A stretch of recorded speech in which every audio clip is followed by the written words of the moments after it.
Halo pemirsa, kembali lagi bersama kami dalam program Healthy Lifestyle. Program ini merupakan kerjasama antara UB TV dan juga Rumah Sakit Universitas Brawijaya. Dan di episode kali ini kita akan berbincang mengenai isu yang sudah lama sebenarnya, tapi nampaknya terus ada, yaitu tentang bahaya merokok. Data dari Kemenkes katanya nih di Indonesia ada 70 juta orang yang aktif merokok. Dan kebanyakan anak muda. Wah ini gimana nih teman-teman mahasiswa, jangan-jangan kalian salah satunya. Nah, untuk membahas itu kita akan ngobrol-ngobrol bersama dengan ahlinya yaitu bersama dengan Dr. Ilham Revan, SPP. Langsung aja kita ngobrol bersama Dr. Revan. Halo Siap, Mbak. Dok. Selamat siang. Halo, Mbak. Oke, gimana kabarnya hari ini Dok? Alhamdulillah baik, Luar luar biasa. biasa. Nah ini kita mau ngomongin rokok Dok. Siap, Agak sensitif siap, tapi benar. perlu dibicarakan Betul. untuk membuka hati teman-teman yang mungkin masih menutup mata dan hatinya terkait bahaya merokok itu Betul, sendiri. betul, Kalau Mbak. dokter ngelihat gimana nih sebenarnya Betul, anak-anak muda saat ini yang masih ngerokok? benar.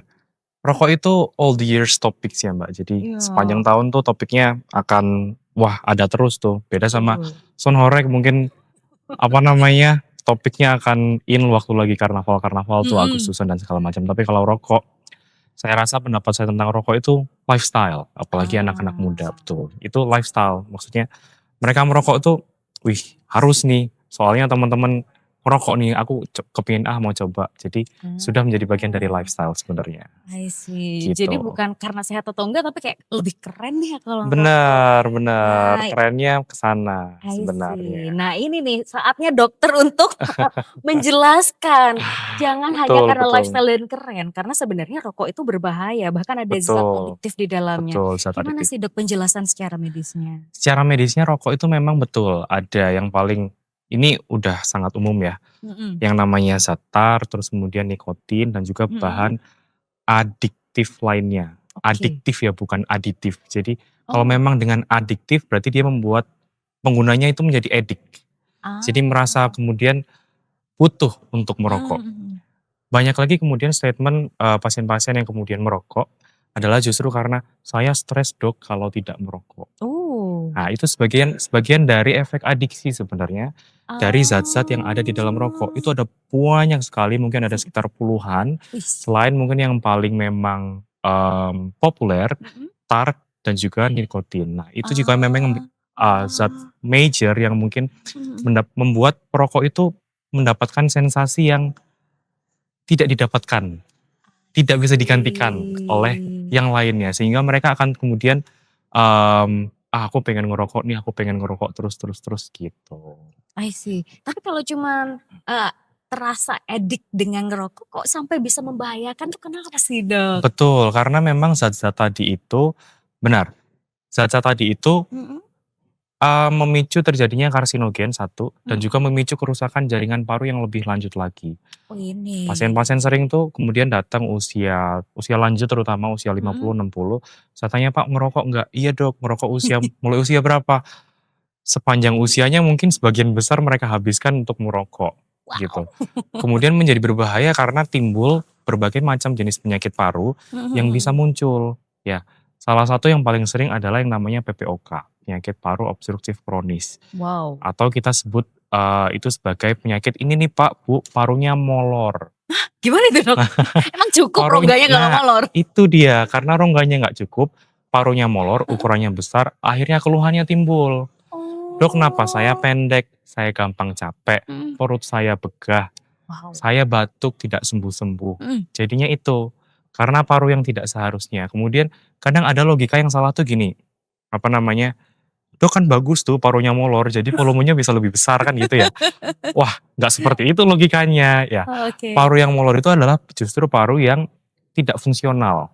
Oke. Jadi memang ukurannya lebih besar, tidak Mhm. normal secara anatomis, itu yang bisa diakibatkan oleh karena kerusakan struktur anatomis dari paru oleh karena asap rokok. Satu. Yang selanjutnya sebenarnya ada banyak ya, cuman Mhm. mungkin ini saya bagi jadi 3 golongan besar aja. Yang satu ada kerusakan jaringan paru karena rokok tadi itu yang bisa mengakibatkan paru molor istilahnya. Mhm. Yang kedua penyakit saluran nafas, jadi Oke. hypersensitif. Mmm. Jadi saluran nafas yang mungkin segini nih, Mhm. mungkin cuma tinggal segini, kecil. Sudah kecil, muncullah lendir di situ. Sehingga orang itu Oh. menjadi batuk. dan muncul gejala. Belum lagi yang ketiga adalah resiko kanker paru. Serem banget. Serem karena kenapa Mbak? Kanker paru itu kebanyakan Mhm. akan ditemukan di stadium lanjut. Sudah besar Oh. stadium 4. Nah, itu pusing lagi kita pikirnya. Dokternya ikut pusing, padahal Betul. nggak ikut berbuat ya, kayak ikut ngerokok. Betul, pusingnya itu lagi, Oke, benar.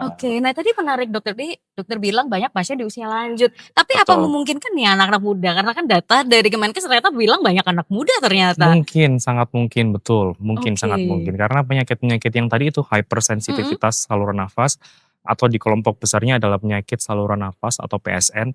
Nah, itulah yang sering kemudian terjadi di anak-anak muda. "Dok, saya batuk, dok saya kok mengi ya?" Itu juga. Terus kemudian saya wajib nih tanya ngerokok. Kadang saya tanya, pasien saya laki-laki, wajar lah kalau saya tanya ngerokok. Yang agak mencengangkan nih sebenarnya ya, fun Mhm. fact belakangan ini adalah, Mhm. meskipun perempuan, saya pasti tanya, "Mbak ngerokok nggak?" "Iya dok, nge-vape." Oh.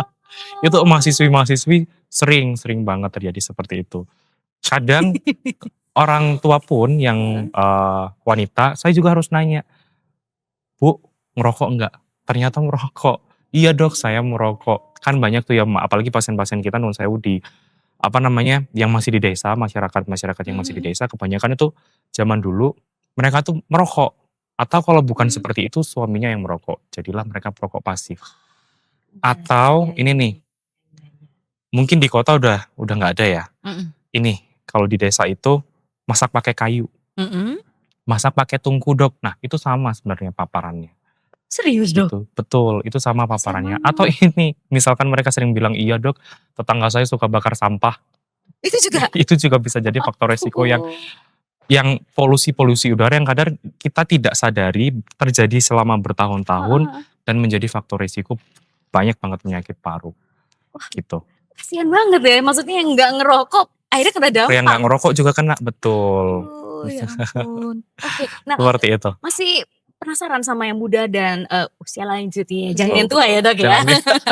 Nah, kadang kalau anak muda tuh ngeyelnya gini, "Aku udah ngerokok lama sehat-sehat aja tuh nggak pernah yang ngerasain apalah Benar, segala macam." benar benar Itu benar. karena memang badannya sehat, imunnya kuat, atau karena belum numpuk entar pas zaman tuanya, gimana tuh, Dok? Setuju, dua-duanya betul. Oh ya. Satu satu karena memang sistem imunnya masih bagus, masih Mhm. muda, saluran nafasnya masih bagus, masih baik. 3, bisa jadi itu tabungan mereka. Mending duit yang Benar, ditabung itu kan. tabungan mereka jadinya. Jadi, apa namanya, ya itulah faktor resiko yang mungkin nggak akan kita rasakan sebenarnya dalam jangka waktu singkat. Saya pasti bilang ke pasien-pasien itu, "Merokok itu nggak akan ganggu Pak, Bu, kalau hanya sehari, 2 hari, seminggu, 2 minggu, sebulan, 2 bulan. Mhm. Mereka itu akan mengganggu nanti tabungannya 10, 20, 30 tahun, sekian sekian sekian, jadilah berbagai macam penyakit." Gitu. Bahkan ada yang istilahnya kena teguran nih ya, masih Mhm. muda, udah sakit ternyata. Nah, saya Mmm. pasti bilang, "Alhamdulillah loh ya, sakitnya sekarang." Maksudnya saya bilang gitu. Akhirnya apa? Akhirnya kita bisa memotivasi orang itu untuk berhenti merokok lebih muda, Oh, lebih dini, betul. lebih duluan. Karena bukan malah mensyukurin orang sakit ya, enggak ya. Mmm. Tapi karena manifestnya sudah muncul. Sehingga saya mengedukasi, kita sebagai dokter paru kemudian mengedukasi pasien bahwa, "Ini loh bahayanya merokok nih udah kamu rasain sendiri. Tolonglah jadi campaign nanti kasih tahu tuh orang-orang di sekitar, janganlah merokok," seperti itu. Atau di orang tua tuh saya bilang, "Pak, punya anak laki-laki nggak? Punya mantu laki-laki nggak? Pak, kalau nyari mantu Ah. jangan cari yang rokokan," aku bilang gitu. Oh, karena ngaruh ke anak cucu nanti Betul, ngaruh ke ya. anak cucu, betul sekali betul sekali. Ide bagus, ini doang yang diinget nanti sama teman-teman mahasiswa. Oke. Nah, Dok, kembali ke cerita yang tadi ada perokok Mhm, pasif. Nah, ini saya betul juga penasaran nih, ya bisa jadi betul, lingkungan saya atau teman-teman gitu ya yang aslinya nggak ngerokok, delalah tetangganya bakar sampah atau mungkin pas lagi benar, ngerjain tugas temennya rokokan apa segala macam. Nah, sebenarnya resikonya sebesar apa sih? Apakah sama betul. seperti orang yang ngerokok beneran atau gimana? Ada perbedaannya, Dok? Mmm, bahkan resikonya sama atau justru lebih besar. Bisa. Karena apa? Karena mereka dapat asapnya, Mhm. terus kemudian, banyak ya kemudian orang-orang yang merokok itu, nggak sadar akan lingkungannya, merokok di rumah, merokok di dekat anak kecil, Mmm. merokok merokok di tempat umum. Akhirnya apa? Akhirnya banyak perokok-perokok pasif yang ikut istilahnya terkena dampak dari Mhm. dari ulah perokok-perokok itu, istilahnya gitu. Nah, resikonya sama, bahkan Mhm. di beberapa penelitian itu ada yang menyatakan bahwa resikonya justru lebih besar Oke. dibandingkan perokok aktif itu sendiri, Hmm, gitu resikonya. oke. Dan resiko penyakitnya sama. I see. Itu tuh ketularannya karena asapnya aja atau mungkin karena sudah menempel misalnya di kasur apa segala macam, gimana sih cara Betul. akhirnya si perokok pasif ini kena apa, penyakit dan bahayanya tadi tuh loh, Dok? Satu, pasti kena dari paparan langsung. Oke. Dua, yang namanya rokok tuh kan kita sering ya kalau misalkan kita melihat campaign untuk merokok kan pasti Mhm. mereka bilang, rokok dapat mengendap di baju selama sekian jam, ada yang bilang 72 jam, ada yang bilang berapa hari berapa hari berapa hari, atau rokok bisa mengendap di bantal di mana di mana di mana. Mhm. Jadi betul, statement itu betul bahwa memang zat-zat, polutan dan zat-zat beracun dalam rokok tadi itu memang bisa menempel di baju, terutama ya di baju. Jadi kadang kalau misalkan kita habis kumpul sama perokok, Mhm. kan pasti baju bau rokok tuh. Iya. Nah, itu sebenarnya sama bahayanya. Benar, jadi statement itu Oke. valid, saya validasi statement-statement itu, jadi karena memang betul, Mhm. mmm, perokok pasif terutama ya, bisa Mhm. tertular satu dari paparan langsung, 2 tidak langsung melalui media-media tadi itu. Nah ini nih, kadang kan ada nih yang mungkin suaminya, "Ah saya ngerokoknya di tempat Di kerja luar, tuh, di rumah." benar Pas benar. pulang, kok bau gitu ya, padahal yang nyuci Betul, istrinya gitu. yang nyuci Sama aja ya, betul, Dok, ya? sama Baju sama. ditumpuk sama punya anaknya juga. Betul, Tambah pusing. itu sangat saya pasti bilang tuh ke ibu-ibu kalau misalkan pasien saya, apa namanya, ibu atau bapak-bapak gitu ya, Mhm. terutama ibu-ibu, saya pasti tanya, "Iya Dok, saya apa namanya, batuk, sesek, dan segala macam dan segala macam." Saya tanya, "Bu ngerokok nggak?" "Nggak." "Suaminya Bu?" "Iya ngerokok Dok." Saya pasti bilang gini, Mmm. "Semangat Bu, semangat ya Bu." Aduh, ya susah ya karena Betul betul betul. melarang suami tidak semudah melarang Betul orang betul lain. betul betul. I see. Oke, nah tadi sempat disinggung juga sama Mhm, dokter terkait rokok elektrik gitu ya. Nah benar yang vape. menjadi tren saat ini lifestyle-nya bukan hanya sekedar merokok, tapi sudah beralih dengan dalih Benar. katanya filternya lebih bagus, Nah rasa-rasanya lebih banyak, dan lebih sehat. Nah ini gimana Dok nah, klarifikasinya? itu bukan alternatif, Hmm. itu adalah some kind of new addiction. Jadi Ah, justru menjadi salah satu hal adiksi yang baru. oke. Jadi bukan menyelesaikan masalah rokok kretek atau rokok tembakau tuh, Mhm. atau rokok konvensional, enggak. Tapi mereka justru membuat adiksi yang baru. Ada Oke. namanya tuh vapor lung injury. Mhm. Jadi sama sebenarnya, tapi karena memang nge-vape, apa namanya, rokok elektrik itu istilahnya dalam tanda kutip baru ditemukan. Jadi Mhm. beda dengan rokok tembakau yang memang sudah puluhan tahun, Mhm. penelitiannya sangat banyak. Jadi memang penelitian-penelitian tentang rokok elektrik memang membuktikan adanya bahaya merokok elektrik kepada organ paru yang sama bahkan mungkin lebih parah dibandingkan rokok tembakau. Tapi Oke. memang secara secara by research ini topik yang bisa dibilang perlu lagi banyak pengembangan. I Hmm. see. Karena apa? Karena ditemukannya baru-baru aja nih. Mhm mhm Mungkin mhm. apa namanya? Kalau misalkan kita lihat balik ke tahun 90 80-an nggak ada. Iya. 2000 awalan mungkin juga nggak ada. Mungkin baru Mhm. sekitar 2010 sampai dengan sekarang-sekarang ini Mhm mhm. rokok elektrik itu menjamur. Ih. Nah, jadi memang salah satu penelitian yang memang topiknya perlu banyak banget digali dan dikembangkan, tapi Mhm dari hasil penelitian yang sudah ada, mhm. mostly tidak ada yang mendukung bahwa itu merupakan salah satu alternatif yang lebih aman, I see. gitu. Walaupun dengan dalih iklan-iklannya yang Betul, walaupun filternya dengan lebih oke, apa betul, segala macam, enggak ya betul, Dok ya? enggak, sama saja. Dan orang yang terpapar hasil vape itu juga sama juga ya? Sama saja juga, benar. Ini nih. Baunya kan ini ya, baunya kan beda tuh, kalau bau Iya. rokok tembakau kan bau asap, Iya bau iya ya, iya bau iya. itulah. Heeh. Kalau rokok elektrik kan macam-macam tuh, ada yang bau Oh, kembang, ada yang bau bener. coklat, ada yang bau kopi. Iya iya iya. Karena memang base-nya bukan dibakar, tapi kan Mhm. memang dia pakai cairan ya. Iya. Nah, kadang orang tuh gitu, "Oh ini aman nih, ini loh nggak ada apinya." Nah, itu Oh. yang apa namanya, yang kadang saya tuh juga kasihan ya, maksudnya, ya mereka menganggap itu sebagai suatu alternatif yang mungkin dianggap lebih aman. Mhm. Padahal sebenarnya juga bukan. Ini nih, entar udah sakit bingung ke dokter gitu Iya, ya? kalau udah sakit baru datang ke kami, minta sembuhnya pengen cepet-cepet. Biar bisa ngerokok lagi Biar bisa jangan-jangan. ngerokok lagi, bener. Tapi ada Dok yang masih nakal Banyak, kayak gitu? banyak. Kadang, Oh. apa namanya, saya pasti tanya kan, "Pak ngerokok enggak?" "Enggak Dok." Mmm. Saya lanjutin tuh pasti, "Atau sudah berhenti?" "Iya Dok, sudah berhenti." Kadang pertanyaannya saya simpelkan menjadi begini nih, "Kapan terakhir merokok?" Oh. Soalnya kalau saya nanyanya, "Kapan berhenti merokok?" Mereka pasti bilang, "Sudah lama Dok." Saya Oh. tanya lagi tuh, "Kapan?" "Sudah lama Dok." "Kapan?" "Sudah lama Dok." Kemudian baru mereka bilang, "Iya Pak, udah lamanya tuh kapan? 10 tahun, 10 bulan, 10 hari, 10 jam yang lalu." Macem-macem jawabannya, Iya "Iya iya Dok, iya. baru 10 hari." Nah kan kita Oh. mendefine berhenti merokok lama itu kan bisa beda-beda ya. Iya iya Nah iya. itu kadang saya tuh pasti tanya, "Kapan berhenti merokok? Kapan terakhir merokok?" Dan Oke. itu menjadi PR sebenarnya karena Mhm. untuk urusan berhenti merokok itu susah.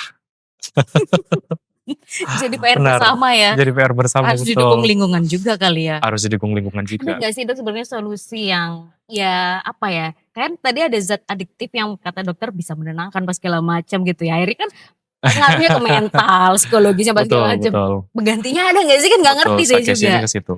Apa Dok? Biasanya ditanyain ya sama pasien, "Ya udah Biasanya Dok tanya aku sama mau pasien. berhenti, tapi apa gantinya?" Gitu. Benar. Mmm, sebenarnya kalau kita bicara tentang tata cara berhenti merokok nih ya, Mhm. ini aku cerita dikit. Iya gimana Waktu Dok? saya masuk ke sekolah kedokteran tuh, saya tuh sedikit kaget karena apa, Mhm. karena cuci tangan Mhm. ternyata ada langkah-langkahnya kan, Oh 6 langkah ya, cuci saya tangan. juga taunya pas Covid. Pas Covid, benar, pas Covid 6 langkah cuci Iya tangan. iya iya. Nah, cuci tangan saja ada langkahnya, Mhm. berhenti merokok juga ada langkahnya. Ada Ah. 6 kalau nggak salah, ada 6 ada Mhm. langkah ini. Yang Mhm. nomor satu adalah niat.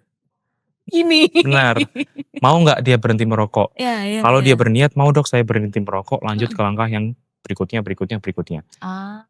Kalau niatnya, "Saya susah Dok berhenti merokok," Mhm. kita pakai cara yang lain. Jadi ada step-stepnya. I Benar, jadi ada see. step-stepnya. Kemudian ada yang namanya nicotine replacement therapy. Oh. Nah, ada yang namanya nicotine replacement therapy itu bentuknya macam-macam. Mhm mhm. Ada yang permen, ada yang obat, ada yang nicotine Oh. patch ditempel. Nah, itu yang jarang orang tahu. Oh, iya iya iya. Dan obat-obatan itu nggak masuk di sini. Oh, di mana itu, Benar, Dok? di Indonesia. Oke. Adapun beberapa obat-obatan tersebut juga nggak ditanggung sama asuransi. Salah satunya Nah, BPJS nih. iya iya Jadi iya. di rumah sakit itu ada poli UBM namanya, Mhm. unit berhenti merokok. Oh. Nggak ada satupun yang datang ke situ, ya. Karena satu, jarang banget kita kita cari orang yang berniat berhenti merokok sampai kemudian mencari pertolongan ke dokter. Oke. Kemudian kita sebagai dokter mau memberikan terapi pengganti rokok atau nicotine replacement therapy tadi itu, Mhm. kita juga kesulitan. Iya ya. Karena nggak semua orang mau satu. Kemudian Mhm. kalaupun orang itu mau, kemudian obat itu harganya menjadi 11-12 sama rokok atau bahkan mungkin sedikit lebih mahal. Oh. Macam-macam jenisnya, banyak sebenarnya yang bisa kita kasih, tapi jarang sekali ada pasien yang mau. Ya, Oke. pengganti rokok sebenarnya bukan rokok elektrik, bukan, tapi ada yang Mhm. namanya nicotine replacement therapy. Bentuknya Oke. macam-macam, ada yang permen, ada yang obat minum, kapsul, ada nicotine patch dan segala Mhm. macam, itu ada. Oke. Ya yang penting konsultasi dulu lah ya sama dokter Betul, kalau udah betul, ada niat gitu ya, daripada betul. hilang mending Nah, dikonsultasikan jadi dibantu ya Dok ya, dibantu, seperti betul, itu. betul. Dan mungkin dikontrol juga harus kembali Benar, lagi sejauh apa maintenance-nya perlu. step by step-nya. Iya, I see. Mungkin ini last question deh Dok, buat teman-teman terutama betul. mahasiswa gitu ya yang menonton, mulai agak tergerak gitu ya hatinya, kira-kira harus gimana sih Dok? Dan mungkin Mhm. dikasih ya jangan yang tentang bahaya merokok itu tadi Oke, secara ringkas, silakan. secara ringkas ya, Iya. ini, pesan saya pasti sama Mhm. ke semua semua apa namanya, ke semua media maupun saya ngasih penyuluhan di mana-mana pesan saya pasti sama. Nggak apa-apa kalau nggak bisa berhenti merokok, Mhm. tapi satu, jangan merokok di tempat umum, jangan merokok di dekat anak-anak, Mhm. ya, dan jangan menormalisasi atau mentolerir perokok. Nah. Karena Indonesia ini toleransi kepada perokok sangat tinggi. Bahkan anggota Mmm. DPR aja kemarin minta kereta gerbong rokok. Agak bahaya ya. Itu yang saya heran gitu, bagaimana bisa-bisanya seperti itu kan. Jadi pesan saya pasti nggak apa-apa kalau memang tidak bisa berhenti merokok. Saya seneng banget kalau memang bisa berhenti merokok, tapi paling tidak awareness kesadarannya tuh ditingkatkan. Jangan di tempat umum, jangan di dekat anak-anak, dan toleransi kepada perokok harus diturunkan. Tuh. Karena kadang beberapa juga orang tuh begini, kalau pakai masker Dok gimana? Hmm. Ngapain kita pakai masker untuk membela perokok? Oh. Harusnya kita suruh orang, Pak jangan merokok, Bu jangan merokok, Mas jangan merokok. Bukan kita yang pakai masker, gitu. Karena itu salah satu bentuk toleransi yang menurut saya keliru. Jadi bagi para perokok nih, apa namanya, gak apa-apa merokok kalau memang gak bisa berhenti, tapi itu tadi pesan saya, jangan di tempat umum dan jangan di dekat anak kecil, kasihan. Siap. Wah, ini dalam banget sih Dok, tapi sangat bermanfaat ya. Betul. Biar kita semua melek tentang bahayanya merokok. Betul. Terima kasih banyak Dokter Reva Siap. sudah berkenan untuk sharing. Saya juga belajar banyak dan semoga teman-teman terbuka Alhamdulillah. mata hatinya untuk bisa lebih aware gitu ya dengan segala Siap. tadi yang sudah dijelaskan oleh Dokter Reva. Dan terima kasih kepada pemirsa yang sudah menonton episode kali ini dan terima kasih pula kepada Resin Bakery Co yang telah support di episode kali ini dan sampai jumpa di episode berikutnya. Bye bye.